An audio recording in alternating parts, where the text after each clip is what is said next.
Today, I learned that a seller that I interviewed with for the job of selling their home has decided not to hire my team for this job, and I think I know why. Now, when you ask me to sell your home, we do an analysis to come up with the price based upon homes that are similar to yours that have already sold. And what I'm never going to do is tell you some crazy number just to get you to say yes, because that's unethical. Now, I started going online and looking at the listing, and it's crazy. They didn't do professional photography.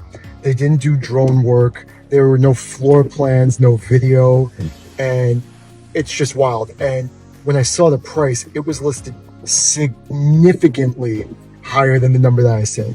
Now, I hope that listing sells because they're going to break many records.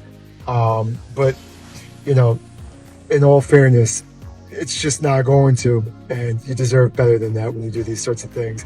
The data is the data, folks.